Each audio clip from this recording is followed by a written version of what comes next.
আসসালামু আলাইকুম আপুরা বন্ধুরা, আমাদের এলাকার মধ্যে একটা পার্ক ছিল, ওইটার নাম তেরমুখ। আজকে আমরা ওই জায়গায় যাচ্ছি, অনেক মজা। আমরা ইতিমধ্যে পৌঁছে গেলাম। এখন আমার পাপা গিয়েছে কি জানি টিকিট কাউন্টারে গিয়েছে আমার পাপা। আমিও গেলাম, যে দেখলাম যে কীভাবে কাটতেছে। এখন আমি টিকিট নিয়ে মজায় মজায় আসলাম। আমার বোন দিচ্ছে, হঠাৎ করে ওর কী জানি হলো, ওর চোখে জানি কি ঢুকে গেল, ও কান্না করতে চাচ্ছিল। পরে আমার আব্বু আর আম্মু ওরা একটুখানি দেখলো। পরে আমি তো ওর যা হোক হয়ে যাক, আমি তো টিকিট নিয়ে আছি। আমি টিকিট নিয়ে অনেক মজা করেছিলাম। এখন ও আবার এখন উঠবে, আমি তো উঠে চড়েও ফেললাম একবার।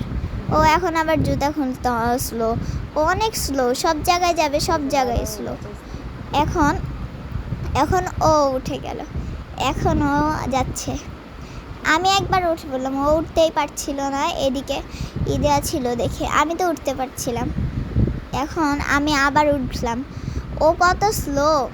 আমি কিন্তু 3বার উঠে চলে আসলাম, আমার মনে হয় যেটা আমি 3বার মনে হয় উঠে চলে আসলাম। ও যতবার বললো, দেখেন আপনারা, ও এখনও ওই জায়গায় আছে। আমি যে কতবার চড়লাম আমি গুনতে পারি নাই, অনেকবার আমি চড়ে ফেলেছি, তাও ও এখন ওই জায়গায় আছে। এই যে এখন আমার সানগ্লাসটা ভেঙে যাবে দেখে আমি আমার মাম্মার কাছে দিয়ে দিলাম। ও এই মাত্র যে উঠলো, এই যে এখনও চড়বে।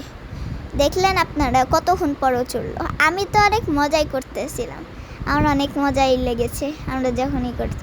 এখন মাম্মা রোজা ছিল দেখে পাপা মাম্মাকে ইফতার করতে এনে দিল। পাপা একটা আইসক্রিম এনে দিল, মাম্মার খেতে ইচ্ছা করছিল দেখে। আইসক্রিম কিন্তু আমি প্রথম দেখি নাই, আমরা যেদিকে ছিলাম আমরা অনেক হাঁপিয়ে গিয়েছিলাম। এখন আমাদের কাছে আসলো ওরা, এসে পানিটা দিল। আমার বোন কিন্তু আগে পেয়েই ও কিন্তু পানি অর্ধেক শেষ করে ফেলতে নিয়েছিল। পরে আমি অল্প একটু পানি ছিল বোতলে, পরে আমি কেড়ে নিয়ে আমি খেয়ে ফেললাম। পরে আমরা দুজন অনেক হাঁপিয়ে গিয়েছিলাম, যা বলার মতন। এখন আমরা চড়বো নৌকায়। এই রাইডটা এত মজা লাগে, আমি যতবার আসি ততবার একবার উঠতেই হবে আমার, যা বলার মতো না। এইদিকে তো পাপা আলফিয়াকে ধরতে গিয়ে পরেই যেতে নিয়েছিল, কি বলবো আর। আমি অনেক ভয় পেয়েছিলাম, বলি কি পাপা তুমি পরে ধরো, আগে আলফিয়াকে ধরো, পর তুমি বসো। আমরা এখন চড়া শেষ, আমরা এখন নামবো। এই জন্য আমি তো নেমে পড়লাম, ওরা এখন নামতেছে। এখন আমরা অনেক টায়ার্ড, আমরা আর কি করব। এখন আমরা বাসায় যাব।